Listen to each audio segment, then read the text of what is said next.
Temps pour répondre à vos questions, celles ici dans la salle s'il y en a, questions ou interpellations, compléments évidemment, on est là pour discuter, débattre, et aussi prendre les questions des personnes qui nous sollicitent dans le cadre du chat qui est assez dynamique, j'en suis ravi. Une première question peut-être, il y a beaucoup de... Vous avez bien teasé monsieur, parce que la vidéo a fait beaucoup réagir et c'est tant mieux. Moi j'avais noté notamment cette notion de savoir-faire de prudence qu'il faut développer. Alors quelqu'un nous demande comment concrètement peut-on soutenir ou permettre le développement de ce savoir-faire de prudence dans le cas d'interventions d'entreprises qui viennent de l'extérieur et qui n'ont donc pas forcément l'expérience ou la connaissance du lieu dans lequel elles vont intervenir. Si je comprends la question, c'est comment est-ce que on va identifier et dans l'entreprise parler de savoir-faire de prudence. Alors, en tant qu'ergonome, je dirais que ça vient de l'activité, c'est-à-dire qu'en fait, l'observation de l'extérieur de la personne, il y a une mise en danger. C'est-à-dire que la première représentation qu'on a, c'est il n'y a aucune forme de prudence, il y a une mise en danger avec le fait que la personne puisse tomber. Et donc, c'est vraiment à l'aide des entretiens individuels et collectifs qu'on va pouvoir identifier sur le fait que les gens engagent des choses qui relèvent de la compétence et du savoir-faire et qu'on voit dans la vidéo que petit à petit, en fait, il construit sa sécurité personnelle pour s'engager. C'est-à-dire qu'il ne va pas se mettre en danger immédiatement, il va petit à petit, et ce petit à petit, c'est le savoir-faire qui est jusque-là, je peux, est-ce que j'arrive à prendre le film ? Il faut que je m'engage un peu plus. Est-ce que je suis en sécurité ? Et après, j'y vais. C'est tout un débat sur le fait, parce que l'idée, c'est qu'à la fin, ce savoir-faire disparaisse. Parce que de manière organisationnelle, il est trop lié à la personne et pas assez lié au travail. Comment le transmettre ? C'est ça le sujet. Comment le transmettre et comment faire en sorte que l'entreprise extérieur, donc quelqu'un qui ne connaît pas l'équipement ah oui, par contre, à la base. Vous n'avez pas compris. Voilà, non, mais c'est pas grave, vous avez bien reformulé les choses. Alors justement, comment on applique cette dimension-là à une entreprise extérieure qui pourrait intervenir dans ce même cas de figure ? L'entreprise extérieure, elle a aussi des savoir-faire de prudence et collectifs. Et comme ça, alors ça dépend de l'entreprise, de l'activité, mais j'allais dire que la précaution est plus importante. Les savoir-faire de prudence, ils sont liés, je ne connais pas ou je connais l'environnement dans lequel je vais intervenir, et du coup, je vais plutôt me désengager que m'engager, si on prend des personnels extérieurs. C'est plus complexe quand vous avez un ancien, qui est le chef d'équipe, qui a les savoir-faire de prudence, avec des jeunes qui ne les ont pas encore, qui ne sont pas transmis, et qui, eux, vont faire des choix différents, avec le fait d'y aller ou de ne pas y aller, et donc du coup de s'engager en termes de sécurité pour réaliser l'activité de maintenance. C'est l'aspect collectif qui va changer.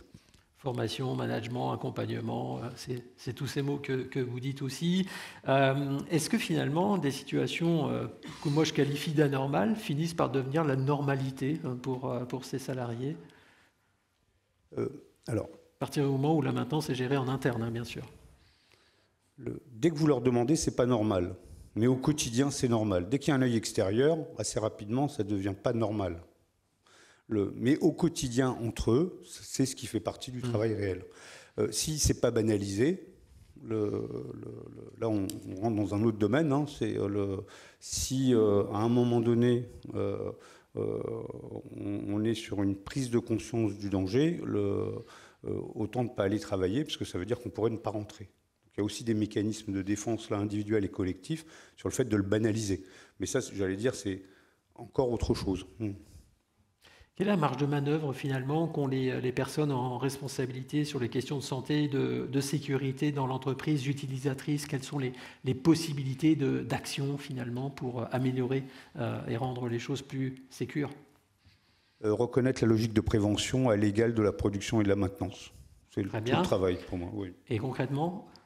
Comment ça se décline opérationnellement, d'insister un peu. Je crois que dans ce cas-là, c'est la présence. C'est sur le fait que l'évaluation des risques professionnels, elle soit faite au départ par des professionnels de la prévention, qu'ils puissent avoir accès, et donc là c'est tout un travail de construction sociale de la prévention et du management de la prévention pour avoir accès à ce type d'activité et de pouvoir engager d'un point de vue organisationnel, la prise en compte de ces situations avec la production et la maintenance. Mais pour moi, la solution, c'est de non pas donner la prévention un rôle plus réglementaire, mais de lui permettre d'accéder aux situations réelles et à la prise en compte de ces situations. Je vois une main tendue. Madame Brunet. Bonjour, Séverine Brunet de l'INRS. Dans l'exemple que vous avez donné, l'entreprise n'avait-elle pas un CSE ou une CCSCT qui aurait pu intervenir sur ce type de situation? Si. Et donc, pour eux aussi, c'était normal? Et donc, pas d'intervention de la part du CSE. Et c'était pas un C2SCT à l'époque, mais pas d'intervention. Président, bonjour. Oui, Bernard Salgros, en tant que médecin du travail. Il y a un terme que je n'ai pas entendu depuis le début, c'est intérim. Est-ce que la maintenance est compatible avec la position d'intérimaire?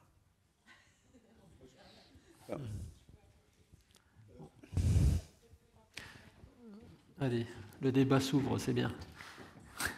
Excusez-moi, je me permets. Il y a assez peu d'intérimaires en maintenance.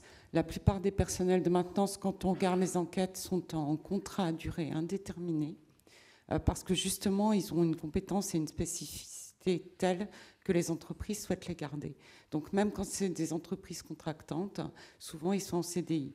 Ça ne veut pas dire qu'il y a zéro intérimaire, bien sûr, mais la plupart des salariés de maintenance sont en contrat à durée indéterminée.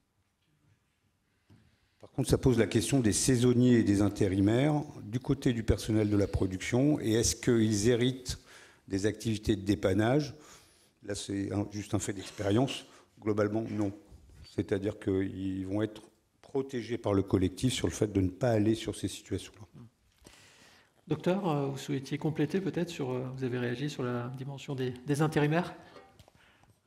Non, je suis assez d'accord. Enfin, en tout cas, chez nous, c'est vrai qu'il va y avoir potentiellement quelques intérimaires, mais souvent, en fait, c'est à terme, ça débouchera sur une embauche. En fait, c'est souvent comme ça que ça se passe quand on a. Alors, là, moi, je parle par expérience de ce que je vois.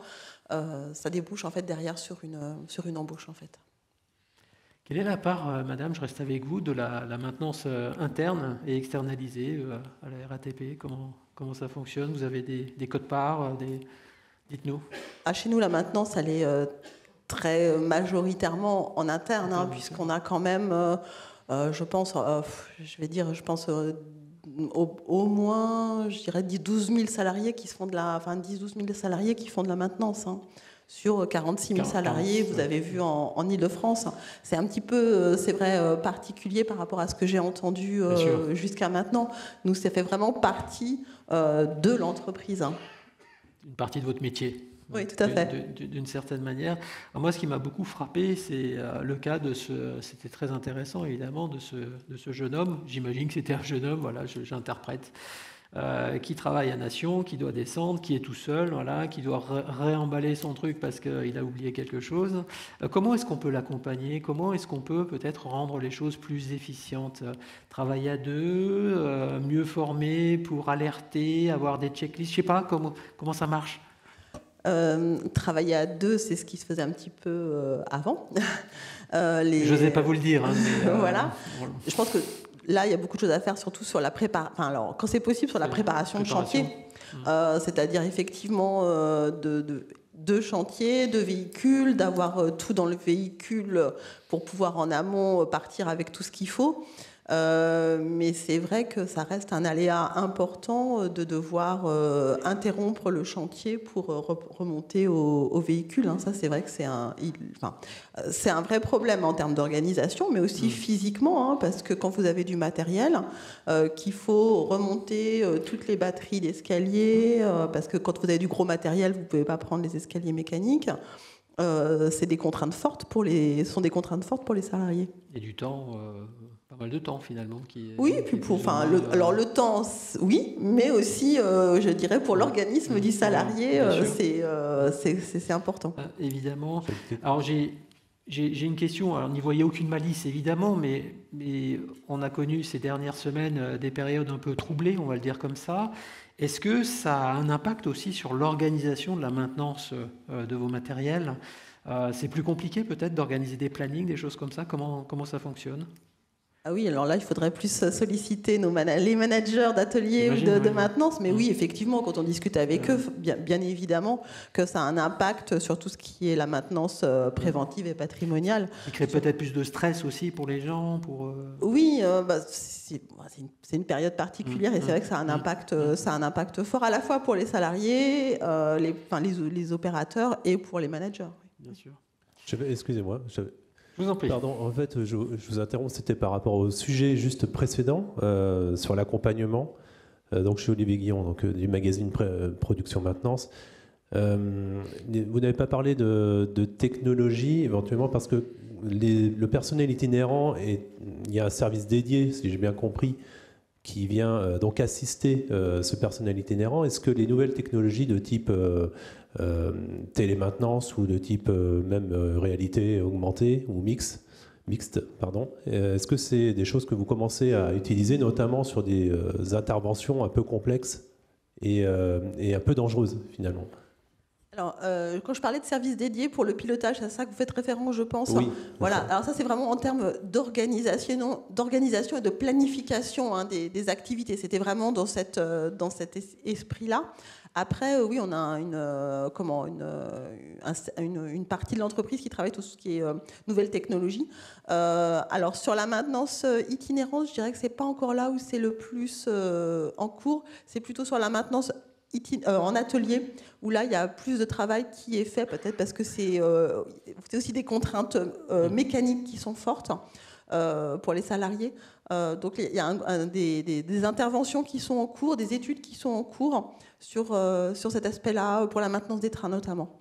Mais aussi qui se développent dans d'autres, sur de la logistique, sur ce genre de choses. D'accord, merci. Madame. Oui, bonjour. Madame Baticle du groupe La Berry Fine Food en agroalimentaire. Merci pour vos présentations. Moi, ce qui m'interpelle et ce qui m'intéresse, c'est savoir un peu qu'est-ce que vous avez développé pour que les personnes en prévention fassent leurs analyses de risque et qu'elles s'assurent qu'elle est apte à faire la tâche demandée et comment vous faites ce retour d'expérience pour améliorer au fur et à mesure ces ordres de travail. Est-ce que j'entends parler de tablettes?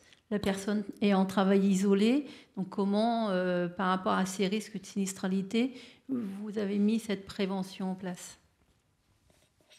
Alors, théoriquement, chez nous, il y a très peu de travail isolé. Elle intervient seule, mais elle n'est pas isolée. Et la tablette, alors oui, c'est une contrainte pour certains parce que l'utilisation n'est pas forcément évidente. L'avantage que je n'ai pas donné là, c'est qu'en fait, ça leur permet aussi d'avoir des ressources documentaires à disposition, ce qu'ils n'avaient pas avant. Et ça les aide quand même beaucoup. Ils ont accès à toutes leurs bases documentaires, techniques. C'est aussi un moyen facile pour eux d'échanger entre collègues s'ils ont besoin d'avoir de l'information, du soutien. Donc de l'interactivité alors. Oui, tout à fait. Merci. Vous avez bien fait la différence entre isoler et travailler seul. Une question encore qui nous vient d'une invitée. Dans quelle mesure l'évaluation des risques liés à la maintenance, est-ce qu'elle prend en compte la présence des usagers? C'est vrai que c'est une particularité dans votre belle entreprise, chère madame. Ah oui, tout à fait. Dans l'évaluation des risques, dans les documents d'évaluation des risques, c'est pris en compte comme comme ce que je vous ai indiqué, les risques d'agression, les risques des interruptions de tâches, qui sont vraiment, vraiment très fréquentes. Et puis, on ne va pas, dans l'organisation, on ne va pas réparer une ligne de péage, là où vous validez votre passe Navigo, de Châtelet à 9h le matin, parce que ça finit mal. On va plutôt le faire sur des horaires un peu plus cool, quoi. Et tout ça, ça entre en ligne de compte et ça vient effectivement parce que toutes les stations, entre 7h30 et 9h30 le matin, c'est compliqué. Donc c'est vrai qu'il faut prioriser, organiser en fonction de ça. Et on peut pas mettre une gazelle dans un couloir quand il y a des voyageurs qui passent. On peut pas. Cette présence de voyageurs qui nous permet de vivre a aussi un impact sur nous, pour nous, sur la maintenance. Et visiblement, c'est bien pris en compte. Une dernière question peut-être. Moi, je vous en livre une, Monsieur Carvaleda, d'une personne qui nous suit. Le vrai sujet dans la vidéo visionnée n'est pas tant ici l'intervention de maintenance, mais plutôt la position de la direction. Est-ce qu'elle en a connaissance? Quelles actions doit-elle engager pour créer un contexte favorable à la prise de bonnes décisions sur le terrain? Je cite. Alors, je vais répondre par la tangente. Il y a des directions, quand on leur montre la réalité, elles disent ça n'existe pas. Et c'est un travail que ce qui n'existe pas, à partir du moment où on est vers des alternatives de solutions, ça puisse exister. Là, on est dans le cas où ça n'existe pas. Et si c'est le cas, il faut l'interdire tout de suite. Au prix de la production, non. Donc, débrouillez-vous. Donc, ça c'est fait. Là, on est sur du travail posté, on est sur des équipes de nuit, on est sur voilà, des petites équipes. Il y a toute une histoire avec l'entreprise.